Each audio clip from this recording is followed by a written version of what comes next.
Okay, so this week I want to turn to Sartre's account of our concrete relations with others. So the reading I gave you this week is Huis Clos, which is a French play, played by Sartre, written around the same time as being a Nothingness. It's often translated as No Exit or else In Camera, and it addresses many of the same themes that we've looked at so far in Being a Nothingness itself. Now, Sartre also addresses these themes directly in Being a Nothingness, particularly under the heading of concrete relations with others. So what I want to do today is I want to start by looking at these sections in Being a Nothingness, the analysis of concrete relations with others, and having gone through Sartre's account there, I'll turn to Huis Clos itself and talk a little bit about the characters and the way that those characters relate to Sartre's account. Now, the account that Sartre is developing here, I think, is clearly very heavily based on the structure of the look that we looked at last week. And as we saw in the look, our relations with others have two aspects. So we can either treat the other as an object, or we can treat the other as a subject, but that risks us in turn turning ourselves into an object. So these two modes feature prominently in Sartre's discussion of our concrete relationships with other people and in what he talks about in terms of Huis Clos. So if we look at the relationship of love, for instance, we try to become an object for the other. In the attitude of desire, we try to turn the other into an object. And in both cases, what we're trying to do, what we're aiming to do, is deal with the fact that we're not the foundation of our own being by relating ourselves to others. So in love, what Sartre claims we're trying to do is we're trying to have our existence guaranteed by becoming the foundation of someone else's world. So we want the other to not be able to live without us, in effect, and that justifies ourselves and our own existence. So love combines the claim we saw last week that the other is the foundation of my being with an attempt to reclaim that foundation from the other. Now, if you've studied Hegel, a lot of this material should feel relatively familiar.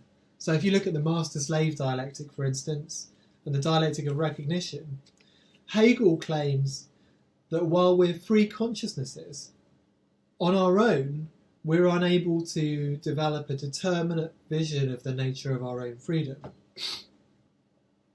So in effect, what he argues is that we've got an intimation of our essence, but we can't see it, because to see it, we would have to relate to it, and to relate to it, it would have to be something that was different and separate from ourselves. So what Hegel argues is that in order to understand what we are, in order to understand our essence, we need to relate to something in the world which expresses our freedom, and that's another self-consciousness.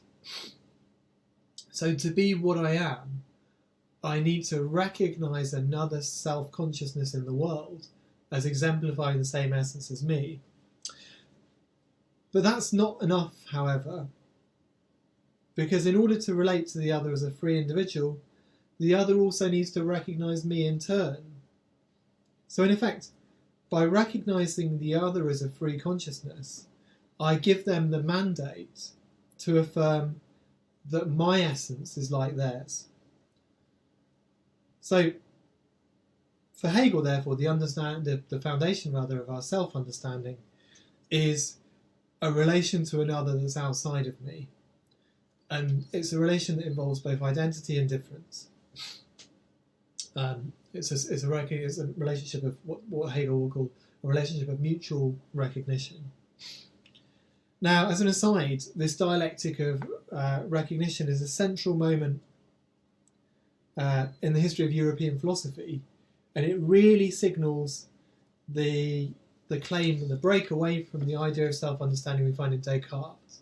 So here we have the idea that self-understanding can't function in isolation from a world. So the Hegelian equivalent of a cogito is something that throws us into the world. And as we go through Sartre's account today, you'll see that there are lots and lots of similarities between what Sartre's doing and what Hegel's doing. The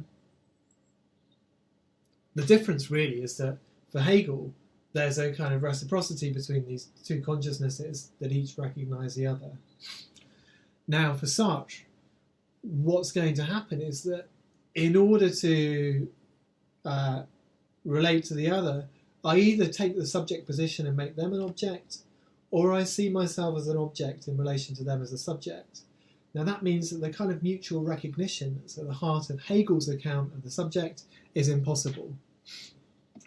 So Sartre claims in the opening of his discussion that what we've got is not a dialectic where the two terms are sublated into a higher unity, but we've got a circle where each position spirals into the other. So love becomes desire and desire becomes love, back and forth without any resolution.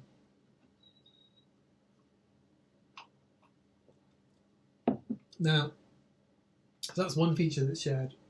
The other thing that I think is really interesting about Sartre's account, and this plays in really importantly to Huis Clos, is that both of those accounts, Sartre's account and Hegel's account, are offered as a metaphysical or an ontological account of our relationships with others. So desire and love are not primarily psychological or biological categories. Instead, they're structures that emerge from the logic of consciousness's relation to others. So desire plays on the particularities of our sexual biology, but these particularities aren't essential to the way desire operates. Now that's obviously very important in terms of Huis Clos, because we've got a set of relations between individuals who are all dead. So there's a very different nature to those relations than one finds in the world around us, where we're fundamentally embodied, limited, finite, moving towards death, etc., etc. So we saw last week that it's the look of the other that causes my being for others to appear. Now, what the example of shame shows is that my being for others is a complex structure. So on the one hand, it is what I am. I am this shameful person looking through the keyhole. But on the other, what I am is outside of me. I'm responsible for it, but it's outside of my control. So there are two possible ways of responding to that situation, and these are the ones that Sartre outlines in his discussions of our concrete relations with others. So first, I can attempt to deny that being which is conferred on me from the outside. That is, I can turn my back on the other so as to make an object out of him in turn, since the other's objectness destroys my objectness for him. So that's going to be the root of the attitudes of desire and sadism, and indifference to a large extent. So the alternative is as follows. Insofar as the other as freedom is the foundation of my being in itself, I can seek to recover that freedom and possess it without removing from it its character of freedom. So it'll become clear what that means in a minute, but that's the alternative account which we find in love or masochism. So one seeks to become one's own foundation through recognising the other as a subject, but in turn one becomes an object for them. So what this means is that the two sides of my being and its foundation are essentially united in love by incorporating the freedom of the other into my understanding of myself. And that's the attitude of love. So those projects are opposed to one another. The projects of sadism and indifference and the projects of love and masochism. But Sartre says that each attempt is the death of the other. That is, the failure of one motivates the adoption of the other. So we kind of ping-pong between these attitudes for Sartre of indifference and sadism and love and masochism. And there's no kind of resolution possible, potentially. So turning to love then. Love emerges from the fact that it's the other that leads to my awareness that I exist as something visible. So prior to the presence of the other, what Sartre is going to argue is that my body is experienced purely in terms of its ability to open up instrumental relations with the world. In other words, it's me who sets up the relations of distance with the world. Now, with the look of the other, I develop the consciousness that the other sees me, and hence I develop another attitude towards my body. And I understand that my body is an object also for others. Now that causes the paradoxical situation that I'm responsible for my being. It's my being that's being looked at, but at the same time, I'm not the foundation of the mode of being which the other gives to me. So in order to resolve that position, in the attitude of love, what I try to do is I try to incorporate the other's freedom into myself. And that allows me to freely be what I am. Now,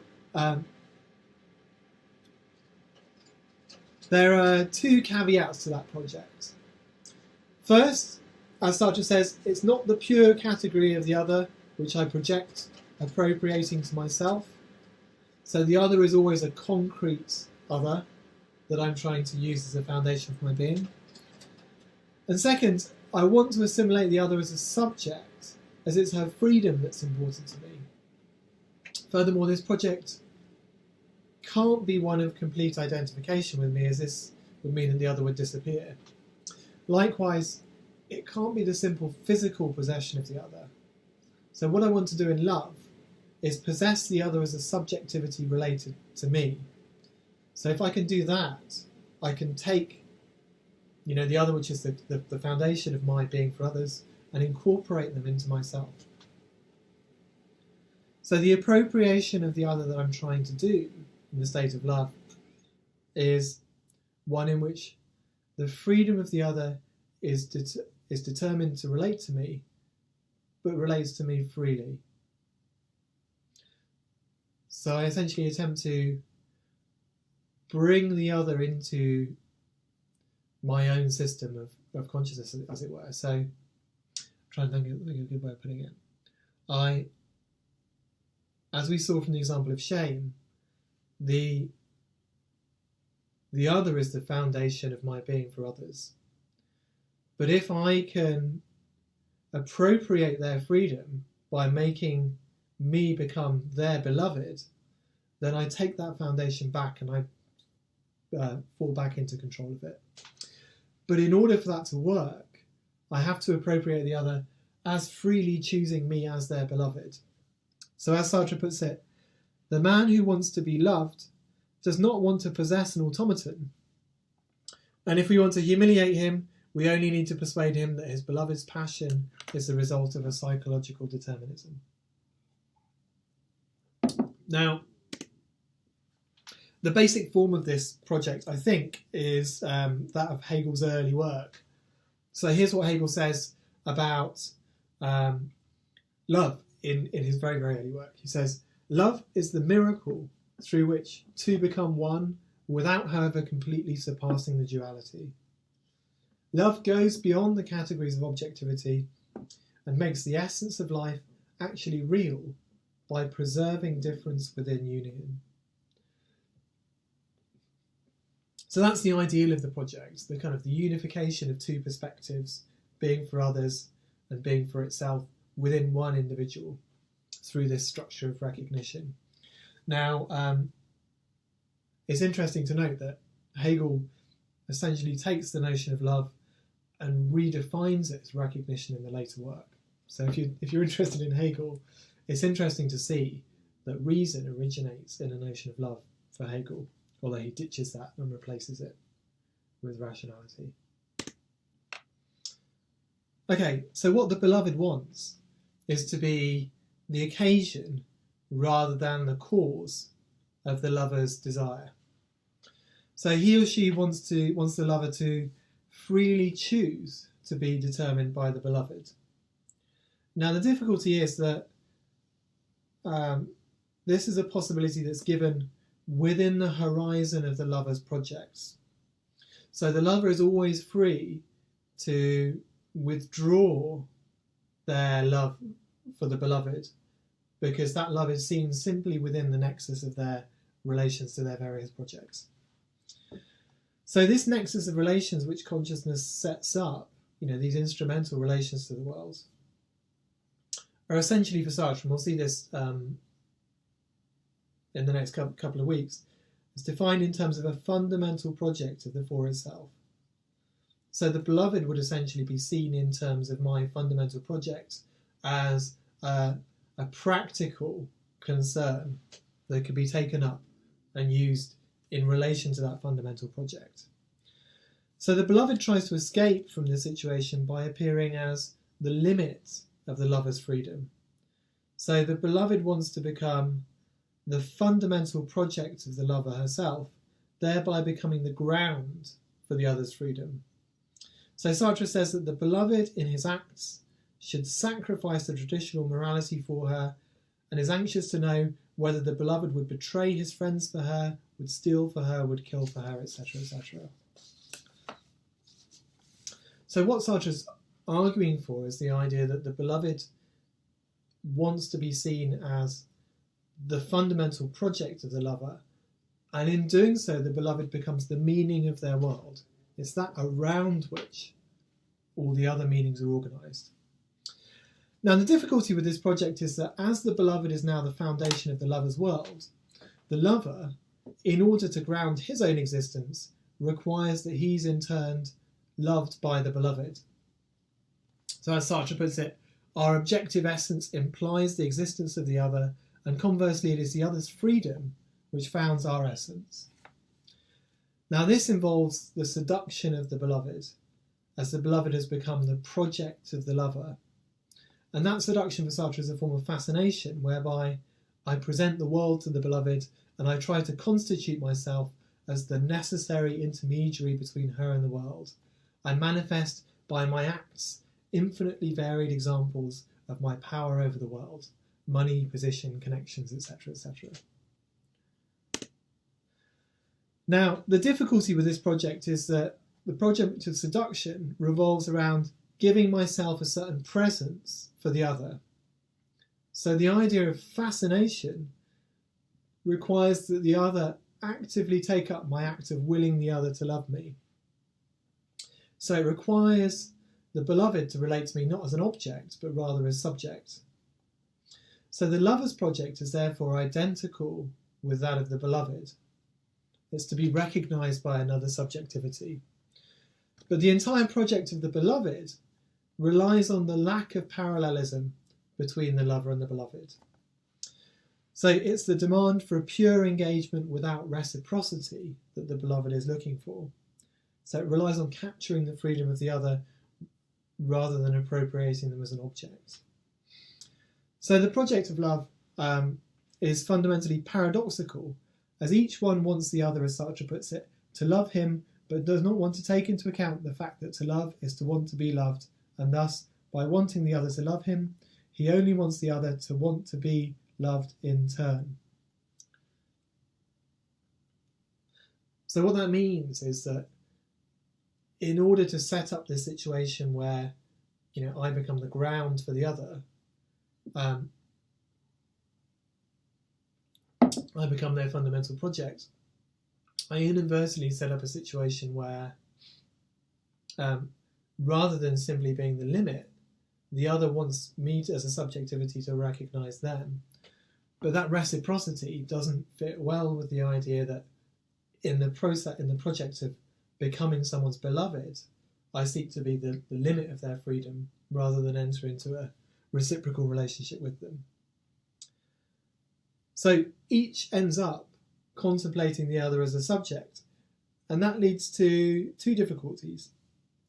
First of all, each of them at any moment can destroy the entire edifice of conceiving the other as an object, by conceiving the other as an object. And second, even if that doesn't happen, there's always the possibility of a third person coming along and objectifying the whole situation. So, how does masochism differ from love? Well, the difference comes down to the fact that instead of trying to be the horizon, which is the foundation of the world for the other, in the masochistic attitude, I instead relate to the other simply as an object within the world to be used by the other. Now, my aim in doing so is to totally reduce myself to an object for the other, and thereby to free myself from my own freedom. So it's a self-reflective enterprise where the subject seeks to essentially fascinate themselves. The contradiction in this case is thus that it's the subject's transcendent project which is to be an object for themselves. Thus, the more the subject moves towards objectivity, the more their subjectivity is emphasised. So in disposing himself to be transcended by the transcendence of the other, the subject also, in the end, posits himself as a transcendence in relation to the other. So the grounds for the masochist's project is precisely the recognition of his subjectivity, which comes from the other in the form of love.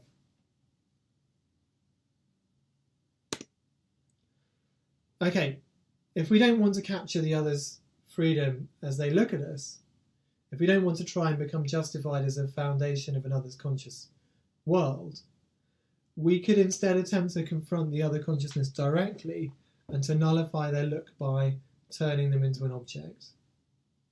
Now that's the attitude of indifference, which involves a kind of blindness towards the other.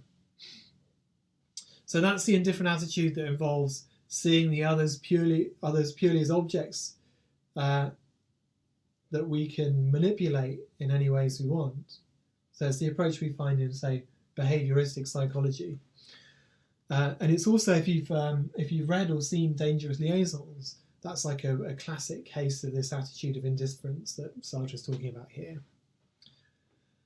Now, that attitude essentially involves ignoring the fact that others are subjects, but it's inherently unstable and we can't keep it up for a long time. And there's always the possibility that an indifference towards the other will collapse at any moment. So for one thing, Sartre claims that I'm always aware at the edges of my perception of the world that the other is there as another subjectivity. So it's impossible to completely remove my consciousness of this fact. And so even where I try and exclude the other, I can't do so. So the other, I appear to be free from the other in this project of indifference towards them, but I'm in fact even more constrained by them for such. So I refuse to recognise the general category of the other as applying to any particular individual. On the other hand, in seeing that the other is an object, I risk falling into a position of absolute contingency where I can't even seek to escape from my being into the position of the other. Okay.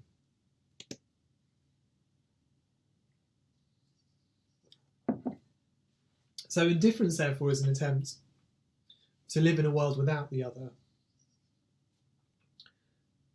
Now, Sartre further considers the possibility of trying to capture the other by understanding them in terms of objectivity. And that's the project of desire. Now, as I said at the start of the lecture, Sartre's claim is that the basis for desire isn't physiological, and that the way we express our desire is inessential. So what's fundamental to desire for Sartre is that it's a relationship of one consciousness to another consciousness.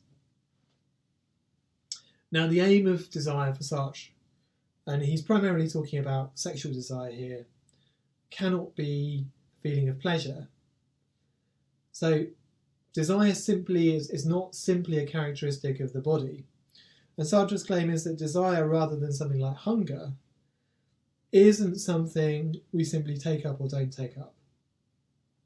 Desire is more like an attitude that we take to an object in the world. So the essential characteristic of this attitude is that we form a different relationship to our bodies. Now, normally, as I said a bit earlier, we normally see our bodies as a means to accomplish our various projects. So in picking up this glass, I'm not aware of my hand in motion. I'm just aware of it as a way in which I can relate to this object. It opens up what Anglo-American philosophers would call an affordance.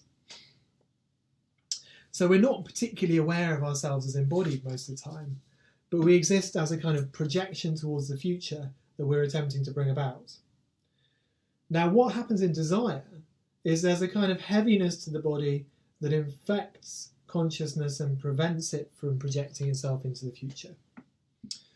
And so Sartre puts it like this. In desire, consciousness chooses to exist its facticity on another plane.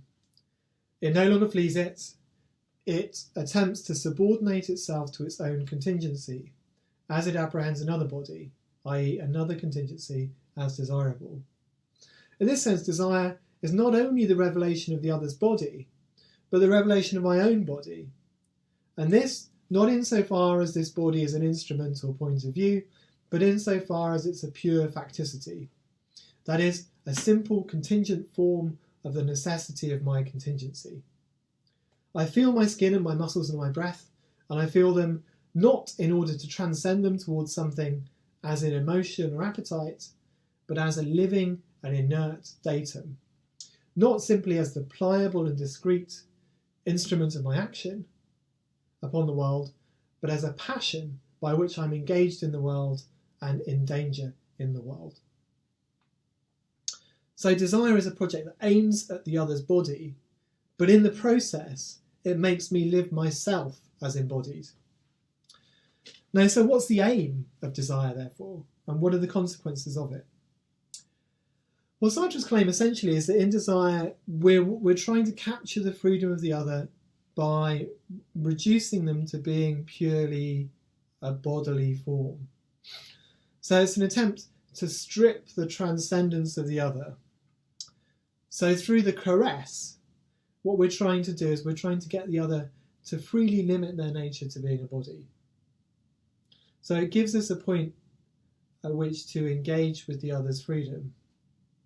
Now, as we saw last week, the look isn't an act of focusing one's eyes on another person, but rather an action or an act of attitude of transcending another person's transcendence. So what we try and do through desire is to make the other present through their bodies.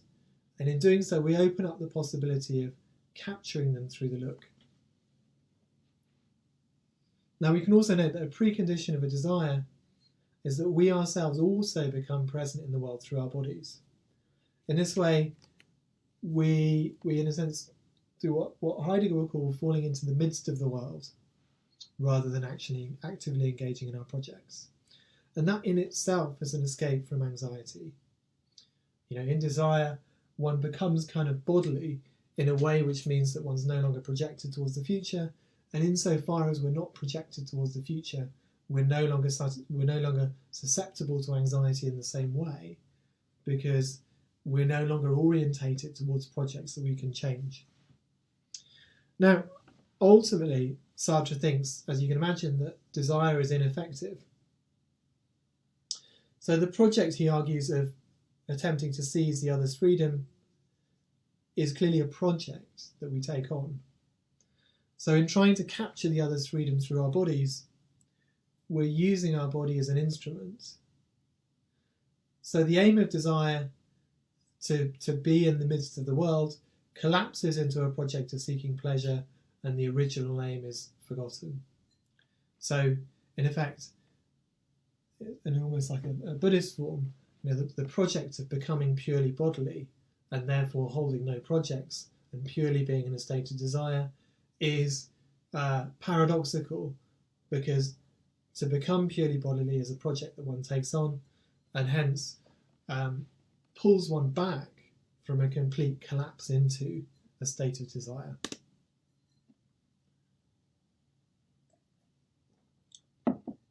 Okay, so desire can easily lead to a further project of sadism. So sadism occurs when the subject attempts to incarnate the other in a similar manner to desire, while remaining themselves in a form of transcendence.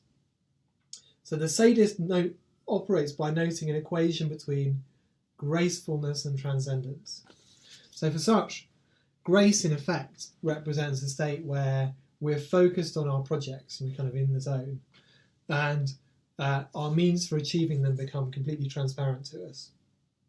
So the sadist kind of inverts this principle and notes that gracelessness and debasement disrupt our normal relationships to our projects. So gracelessness is the failure of an easy relationship to our possibilities. So the idea is that through obscenity and torture and pain, we try to get the other to renounce their transcendence, and we try and reduce them to being purely flesh. Now, once again, this project necessarily fails.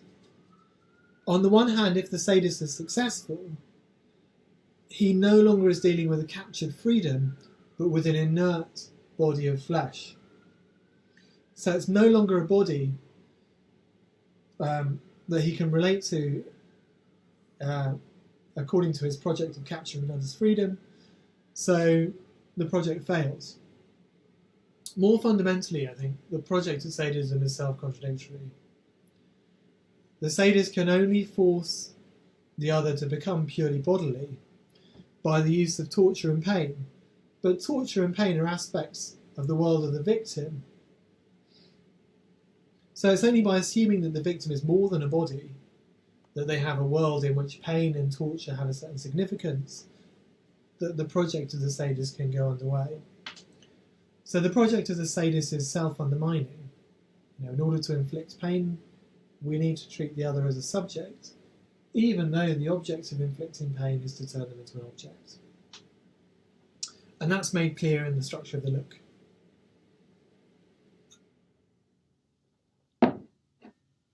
So, the sadist discovers his error when his victim looks at him.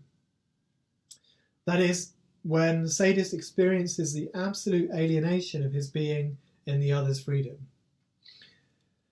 He realises then not only that he has not recovered his being outside, but also that the activity by which he seeks to recover it is itself transcended and fixed in sadism as a habitus and a property with its cortege of dead possibilities.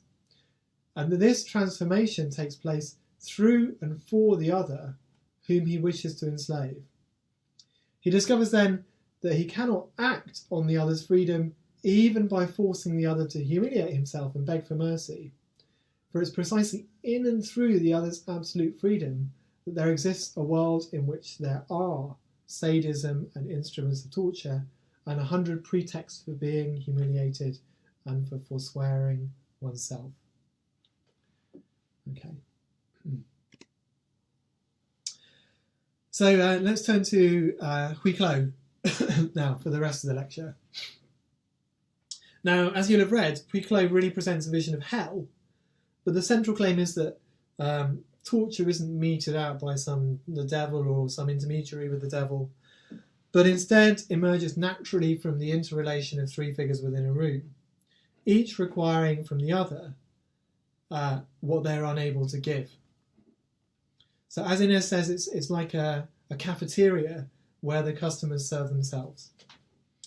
So the idea we've got is a system without any overarching figure in control, and that's really important for Sartre. So we've seen this all the way through, that there's a tendency to have a recourse to the figure of God in metaphysics in order to resolve paradoxes that emerge from relations between individuals. And the reason why God is important is because God, in a sense, sees everything now, and so objectifies all relations, etc., etc. Now, there's something very, very similar here with the devil. If the devil existed, the devil would objectify all relations, and in a sense, for Sartre's purposes, would perform a similar role as God performs. So it's very important in this analysis that the difficulties emerge purely through this kind of interrelation between, this unstable interrelation between figures. So they all inhabit their space where none of them can escape the others. They don't sleep, they don't blink, and even when the door's opened, we find that they can't leave the others, since each of them represents the possibility of salvation for the others. So Garcin puts it as follows. He says, they've laid their snare cunningly, damned cunningly, in fact, like a cobweb. If you make any movement, you raise your hand to fan yourself, Estelle, I feel a little tug. Alone, none of us can save himself or herself. We're linked together inextricably. So who are the characters? Well, there's the valet. But aside from that, the only characters are Garcin, Inez, and Estelle. So the whole play takes place in one act with these three characters. So Garcin, to go first, he ran a pacifist newspaper before the war, and at first it appears that he's been executed for this reason. But as the play goes on, you discover that he's been executed for desertion as he attempts to flee the country, and his justification, which is a little bit dubious, is that he wants to re-establish his newspaper in neutral territory. So he's not in hell for that reason, but because he mistreats his wife to the extent of bringing lovers to their home, where the wife sort of serves them coffee in the mornings. So as the text develops, his worry is that he'll be seen as a coward on earth and in the context of the three individuals, or more than that, that he is in fact a coward. You know, that's in fact his nature, and that he's been correctly recognised by those who call him a coward. So second, there's Inez, who's a post office clerk. So she starts a relationship with her cousin's wife, Florence, and they all live together, Florence and her cousin and Inez. But she grows tired of her cousin, and together with Florence, they torment him. And then she and Florence move out, and the cousin is killed in a tram accident. And she torments Florence over Florence's culpability for the death until one evening Florence turns on the gas in the apartment, and they both die in their sleep. So Inez describes herself as a damned bitch and takes on the position of the sadist. She's frustrated both by her inability to seduce Estelle and by the sense that Garcin is himself judging her. And finally there's Estelle. So she marries a much older man, but she has an affair with a young man who's poor but a good dancer. She becomes pregnant and moves to Switzerland for 5 months to have the baby. It all goes well. But once the baby's born, she drowns it, and her lover shoots himself in the head. And after this, she dies of pneumonia. So each of the characters is guilty of having exploited or degraded the others in order to make possible their own ways of being in the world. So that could be through sadism, through indifference, or through seeking to become an object of fascination for the others. And this is the real cause of their guilt. So torture really emerges from the impossibility of any of them developing an appropriate relation to themselves through the others that are present. So I just want to go through these in turn, the way this works out in turn. So Garcin's troubled by the fact that on Earth he's considered to be a coward, principally because I think he's himself troubled that this may well be the case. And he believes that if he can convince one person that he's not a coward, he will be saved. So in many ways he's a bit like the waiter in Being a Nothingness, in the bad faith section. So he even admits to having taken on this persona of being a tough man throughout his life. So he seems to have this view of himself as being a tough man and not a coward, confirmed by Estelle. You know, she says, how could I love someone who was a coward? But she quickly realises that Estelle isn't at all concerned with who he is, but merely is telling him what she thinks is going to be agreeable to him. So as such, he's forced to seek the understanding of Inez as a judge. And the reason for that is that Inez understands the importance of judgment and understands what it is to be a coward. But the difficulty is that Inez hates him because it's Garcin who prevents her from forming a relationship with Estelle. So Garcin's trapped between Estelle, who's unable to recognise him because she simply wants to be an object for him, and Inez, who can recognise him as a man who isn't a coward, but only on the basis of a free choice that Inez seems unlikely to make. So that's Garcin's problem. So Inez herself is in love with Estelle, but the relationship with Estelle is impossible because Estelle is only interested in Garcin. So Inez's relationship with Estelle seems to be grounded in her attraction to Estelle, but also the possibility of recognition once more. So she says, when I say I'm cruel, I mean that I can't get on without making other people suffer. Like a live coal in others' hearts. When I'm alone, I flicker out. For 6 months, I flamed away in her hearts till there was nothing but a cinder. So what I think we take from this is that Inez seems to only exist through a process whereby she somehow turns others into mirrors for herself. And there's that scene where she puts on the makeup for Estelle. So she establishes a process of self-recognition through kind of objectifying the other and seeing herself in that image that she projects there. So she reduces the other to an object in a funny kind of way. Now Garcin subverts this project by presenting a third who prevents Estelle from falling for this charismatic approach.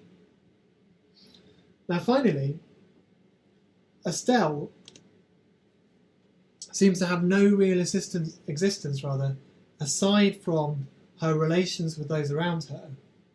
So she doesn't really have any comprehension of the questions that arise for Garcin in terms of integrity, and her concern really is with the absence of mirrors in the room. So she's purely concerned with appearances. So she wants to be loved. She's got no interest in Inez because Inez is a woman. She requires Garcin to establish her existence by recognising her. He's not really interested in her as an object, however. So he wants her to be a subject who's able to see that he's not a coward. But that's impossible for Estelle because Estelle's only relation is, or her only importance of Garcin for her is to allow Garcin to be a figure who sees her as an object, takes her as a project that defines his world and therefore justifies her existence, as we saw in the structures of love earlier on.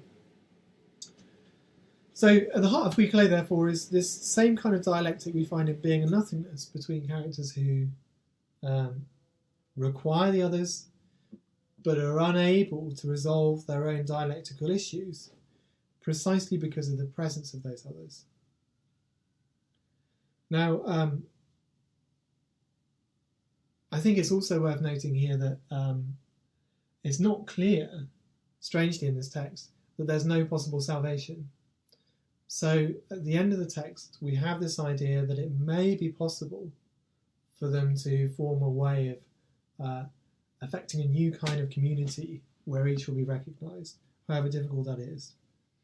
Now, we'll come back to that in a few weeks' time when we look at the critique of dialectical reason, because it's there that Sartre really sets out his model of society as a whole, and it's within that model that we get the development of an account of what he calls a group infusion, is a group where there is a genuine project that's shared amongst the members, and hence there's a genuine foundation of one amongst others. Okay, so I'll save that for a few weeks. Thanks a lot for listening. Bye.